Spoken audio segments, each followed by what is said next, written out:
بسم اللہ الرحمن الرحیم۔ السلام علیکم، میں ہوں اسد اللہ اسدی اور آپ دیکھ رہے ہیں اسدی وائس آور۔ ناظرین، ایک ریاست میں دیو رہتا تھا جو وہاں کے باشندوں کو نظر نہیں آتا تھا، مگر اس کی کاروائیاں اکثر نظر آیا کرتی تھیں۔ یہ دیو ہر حرکت پر نظر رکھتا تھا، ہر ایک کی گفتگو سنتا تھا، مگر کوئی دوسرا نہ اس کی گفتگو سن سکتا تھا اور نہ ہی اس کی کاروائیوں کا علم رکھتا تھا۔ یہ وزیر اعظم ہاؤس ہو یا بنی گالا، ہر ایک کی اندرونی خبروں پر نظر رکھتا اور جب چاہتا ان خبروں کو پراسرار ذرائع سے عام بھی کر دیتا۔ اس دیو سے ریاست میں ہر کوئی ڈرتا تھا۔ کسی کو اپنے خفیہ اسکینڈل بے نقاب ہونے کا ڈر تھا تو کسی کو اپنی خفیہ محبوبہ سے تعلقات عام ہونے کا خدشہ۔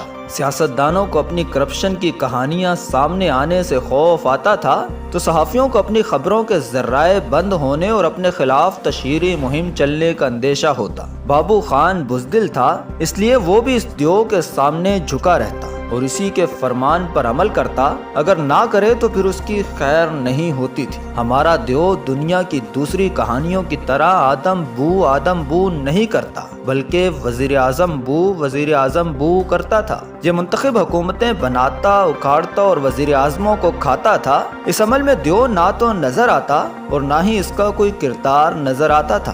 سارا کام انتہائی خوش اسلوبی سے دیو کے سیاسی اور ادارہ جاتی رفیق کرتے تھے اور یہ کام اس صفائی سے ہوتا کہ دیو کا کہیں نام تک نہیں آتا۔ ہمارا محبوب دیو انتہائی اعلیٰ حصے لطیف رکھتا تھا، اسی لیے جمہوریت نامی نازک پری کو 10 سال تک اٹھا کر لے جاتا اور جب پری کے زمینی عاشق بہت شور مچاتے تھے تو اسے تھوڑی دیر کے لیے رہا کر دیتا، مگر اس کی ڈوریں خود ہلاتا تاکہ پری کبھی بھی اپنی مرضی نہ کر سکے، بلکہ ہمیشہ دیو ہی کے دستے نگر رہے۔